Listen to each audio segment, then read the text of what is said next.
hanggang talampakan. Oh yeah! Tara na at makipag-ututang dila kay Laika Barista!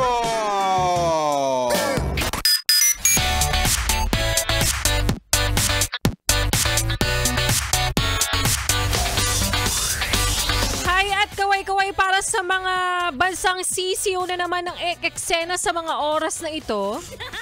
At para sa mga babaeng flat, tapos nakaputi ka pa, tapos nung nabasa siya, bond paper yarn. Young and fresh na si Laika Barista pa rin, yes, pre, ng iyong kasama, kachismisan, kakwentuhan at kaututang dila rin hanggang sa mga oras po na ito. At patuloy ka pa rin nakikinig dito pa rin sa iyong solid na paboritong kabanding, ang 101.1 Yes FM. At para sa Yes pre na nakakaranas ng lagkit, nakakaranas sa mga oras na ito ng init kahit naman umuulan, oo, ang hassle, oo, ramdam ko sa mga oras na ito na init na naman ang ulo mo. Kasi sana pinili mo na lang manatili muna sa loob ng opisina nyo. Kaso dahil uwing-uwi ka na, ayan, basang-basa ka tuloy. Sige na, gusto kong marinig ang iyong reklamo. I-message mo na ako sa aking Facebook fan page na Laika Barista. L-Y-K-A-B-A-R-I-S-T-A. Yung may blue check, yes, friend. Diyan mo ko i-message, utang na loob. Gusto ko yung makabuluhan lang na mensahe ang gusto kong matanggap. Ayokong makareceive o makatanggap ng mga larawang hindi naaangkop sa aking edad. Ha? Kasi kanina talaga may nagpadala, na loka ako. Yung professionalism levels ko doon, parang, ay, hindi ako makaget over. But anyways, hintayin ko yung mga pa-shoutout, yung mga pasigaw nyo dyan, mga parinig, at sa mga manggagamit, lumabas na kayo. Go! I-message nyo na ako again sa aking Facebook fan page na Laika Barista, L-Y-K-A-B-A-R-I-S-T-A, at iisa-isahin ko mamaya ang inyong mga pabate. But for now, balikan muna natin yung kwento ng ating Laika Barista moments kanina na pinamagatang ibinigay ko na ang lahat.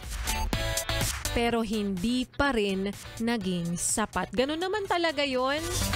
Diba? Pagdating sa relasyon na nagsisimula o nagsimula at natapos na lang dahil yung isa hindi na nagawang lumaban, nakulangan, sa madaling salita, para sa kanya, hindi ka pa rin naging sapat. Alam mo, isa talaga to sa problema at masakit na part ng pakikipagrelasyon na hindi mo alam kapag dumating na sa puntong tumatabang na siya. Dinagdagan mo na naman ang tamis. Sapat na. Minsan nga sobra pa, pero bakit parang ang pinaparamdam niya pabalik sa'yo ay nakukulangan pa siya. Tapos darating ka na dun sa part na hindi mo na alam kung ano pa ba ang dapat mong ibigay. Ano pa ba ang dapat mong ialay. Kasi walang-wala ka na. At dito na papasok yung magse-self-pity ka na kasi akala mo, pity? As in pregnancy test, charis. Naakala mo nasa iyo yung problema. Pero ang totoo, nasa kanya naman talaga. Kaya kung hanggang ngayon, nandyan ka o dyan na lang talaga kahit ibinibigay mo na yung buong mundo mo para sa kanya, hayaan mo na. Ang daling sabihin, no? Pero dun ka naman napapunta eh. Hayaan mo na. Iwan mo na. Mas mahirap kasi kapag yung taong yan naghangad pa rin ng sobra-sobra tapos ikaw ubus na. Diba? Kaya para sa mga naninindigan dyan, pero hindi nagagawang ipaglaban, wag mo nang isipin na kaya natapos ang relasyon ay dahil may problema sa'yo. Sadyang may mga tulad niya talagang tao na hindi marunong makontento. Diba?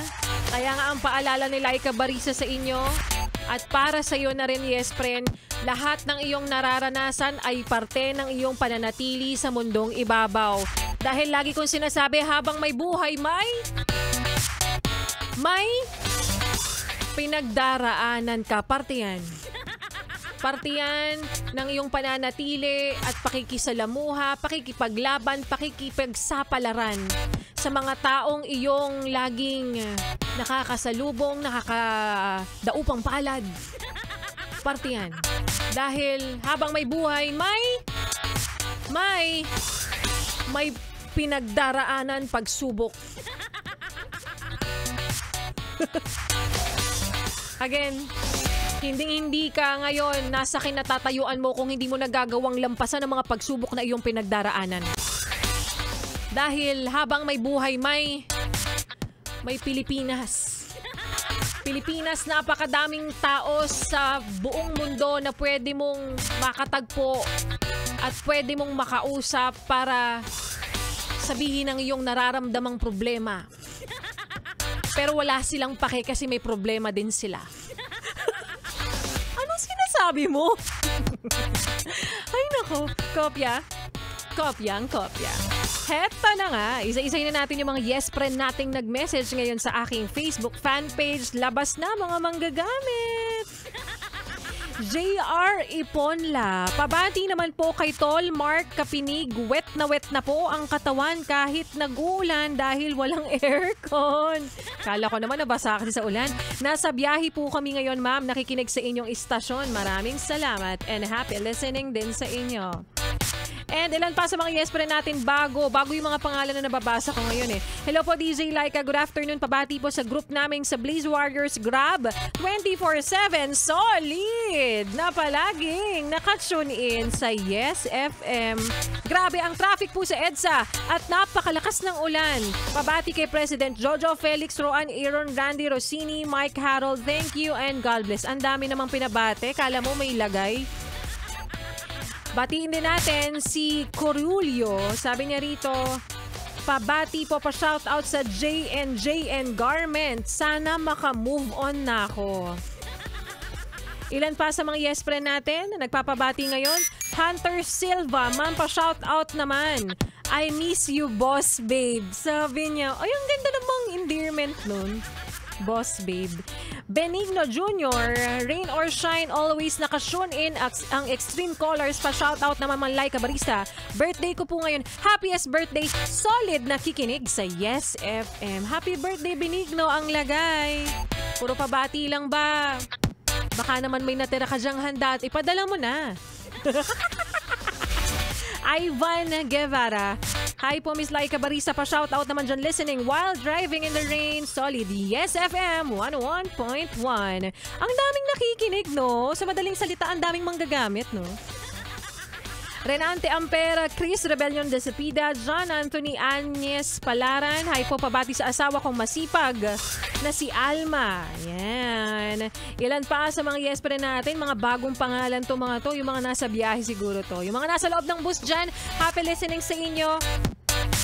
Sa mga nata-traffic dyan, konting tiis at habaan pa ang pasensya. Ganun talaga. Pinili mo to. And ilan pa sa mga yes pre natin, si Nadi Lloyd. Shout out po Miss Laika habang siya daw ay nakikinig. Nakatune in sa loob ng sasakyan. Alright, kopya! Kopyang kopya. Maraming salamat po sa mga patuloy na nakikinig at solid Yes FM ang kanilang pinakikinggan kung nasaan ka man sa loob ng sasakyan, sa tahanan, sa paresan, minsan sa loob din ng kwartong, alam mo na, walang bintana. Anyways, Asha, ituloy pa natin yes friend ang pakikinig mo sa mga kantahan ko. Dahil susunod na ang programa ni Ganda Wanda at bukas ulit araw po ng Friday na. Grabe, Biyernes na agad. Bakit Biyernes na agad? Trabahong-trabaho pa ako. Bukas ulit, 3 p.m. to 6 p.m. Siyempre, magsama-sama pa rin tayo. Yan. Same time, same frequency, and same station. Kaya naman ituloy pa natin ang pakikinig mo sa mga kantahan ko ngayong hapon na paggabi na rin kasama ang susunod nating kanta na para sa mga taong, alam mo na, naghahanap ng dahilan. Iniisip kung kailan.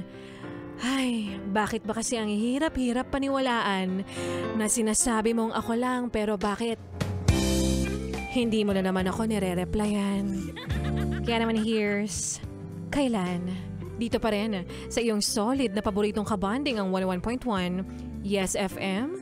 Solid. Kailan